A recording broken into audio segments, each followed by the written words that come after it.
आज आहे आषाढ महिन्यामधली एकादशी, तर मला उपवास आहे। मग मी काय केलं होतं, रात्री साबुदाणे भिजत टाकले होते आणि म्हटलं सर्वांना साबुदाणे वडे बनवूया। तर साबुदाणे तर एकदम छान असे भिजले होते।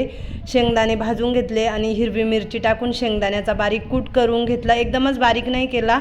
शेंगदाण्याचा जाडसर असा कूट केला होता, तो साबुदाण्यामध्ये टाकून घेतला। पुन्हा एकदा शेंगदाण्याचाच बारीक कूट करून, म्हणजे डायरेक्टच पेस्ट बनवायची आहे हिरवी मिरची टाकून, आणि एकदम मस्त अशी पेस्ट बनवून घेतली। तेल गरम करायला ठेवलं होतं आणि इथे ना आता चटणी बनवून घेते। चवीनुसार मीठ टाकून घेतलं। आता इथे साबुदाणे वडे बनवायचे आहे, तर चवीनुसार मीठ टाकलं व्यवस्थितपैकी साबुदाणा, त्याच्याच नंतर शेंगदाण्याचा कूट वगैरे केला होता तो व्यवस्थित मिक्स करून घेते। इथे रताळे सोलून घेतले, छान अशी चटणीला उकळी आली, रताळ्याचे बारीक काप करून घेते। दूध टाकायचं आहे आणि छान शिजून द्यायचे, त्याच्यानंतर मग साखर टाकायची आहे। तर मी काय केलं का, यांना फिक्कं खायचं होतं, हे म्हणे माझ्या ह्याच्यात साखर नको टाकू, मग मी काढून ठेवलं आणि मग बाकीच्या ह्याच्यात साखर टाकली।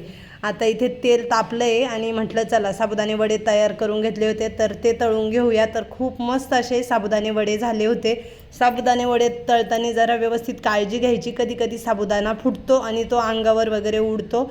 तर जेव्हा कधी मी साबुदाणे वडे बनवते ना, तर त्याच्यात बटाटे टाकत नाही, बिना बटाट्याचे साबुदाणे वडे करते बघा, खूप छान होतात आणि एकदम व्यवस्थित होतात। एकही साबुदाणा वडा कधी फुटत नाही किंवा काही नाही, तेल वगैरे उडत नाही।